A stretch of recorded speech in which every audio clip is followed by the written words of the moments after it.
मेरे चैनल धार्मिक जीवन में आप सभी दोस्तों का फिर से बहुत बहुत स्वागत है।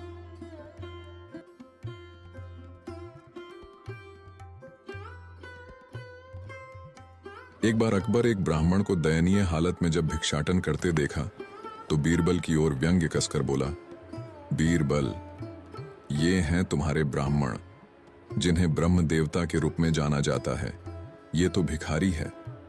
बीरबल ने उस समय तो कुछ नहीं कहा, लेकिन जब अकबर महल में चला गया तो बीरबल वापस आए और ब्राह्मण से पूछा कि वह भिक्षाटन क्यों करता है। ब्राह्मण ने कहा, मेरे पास धन, आभूषण, भूमि कुछ नहीं है और मैं ज्यादा शिक्षित भी नहीं हूं, इसलिए परिवार के पोषण हेतु भिक्षाटन मेरी मजबूरी है। बीरबल ने पूछा, भिक्षाटन से दिन में कितना प्राप्त हो जाता है?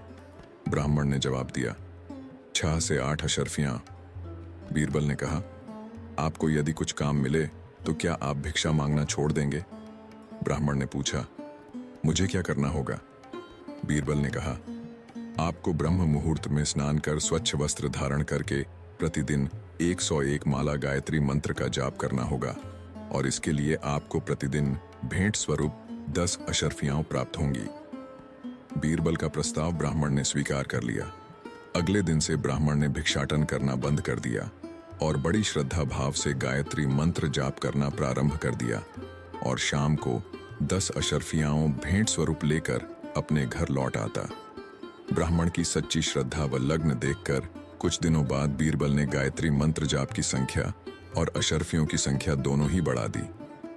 गायत्री मंत्र की शक्ति के प्रभाव से ब्राह्मण को भूख, प्यास व शारीरिक व्याधि की तनिक भी चिंता नहीं रही। गायत्री मंत्र जाप के कारण उसके चेहरे पर तेज झलकने लगा। लोगों का ध्यान ब्राह्मण की ओर आकर्षित होने लगा।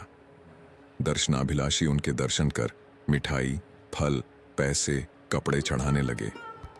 अब उसे बीरबल से प्राप्त होने वाली अशर्फियों की भी आवश्यकता नहीं रही। यहां तक कि अब तो ब्राह्मण को श्रद्धापूर्वक चढ़ाई गई वस्तुओं का भी कोई आकर्षण नहीं रहा। बस वह सदैव मन से गायत्री जाप में लीन रहने लगा। ब्राह्मण संत के नित्य गायत्री जप की खबर चारों ओर फैलने लगी। दूर दराज से श्रद्धालु दर्शन करने आने लगे। भक्तों ने ब्राह्मण की तपस्थली में मंदिर व आश्रम का निर्माण करा दिया। ब्राह्मण के तप की प्रसिद्धि की खबर अकबर को भी मिली। बादशाह ने भी दर्शन हेतु जाने का फैसला लिया और वह शाही तोहफे लेकर राजसी ठाठ बाट में बीरबल के साथ संत से मिलने चल पड़ा। वहां पहुंचकर शाही भेंटें अर्पण कर ब्राह्मण को प्रणाम किया। ऐसे तेजोमय संत के दर्शनों से हर्षित हृदय सहित बादशाह बीरबल के साथ बाहर आ गए। तब बीरबल ने पूछा, क्या आप इस संत को जानते हैं? अकबर ने कहा, नहीं बीरबल, मैं तो इससे आज पहली बार मिला हूं। फिर बीरबल ने कहा, महाराज, आप इसे अच्छी तरह से जानते हो।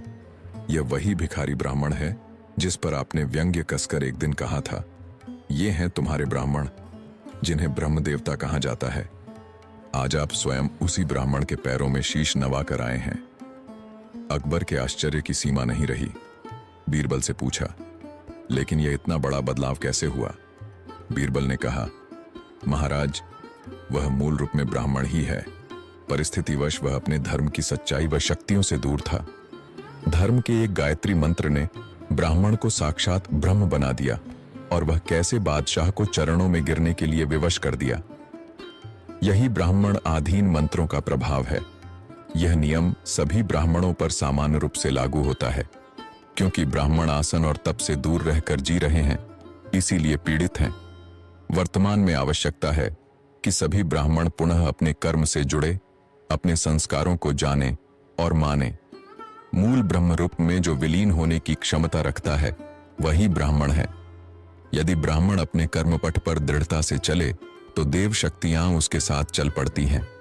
इसलिए अपनी पहचान के साथ सदैव प्रसन्न रहिए। जो प्राप्त है वह पर्याप्त है और जिसका मन मस्त है उसके पास समस्त है। जय श्री परशुराम, जय महाकाल।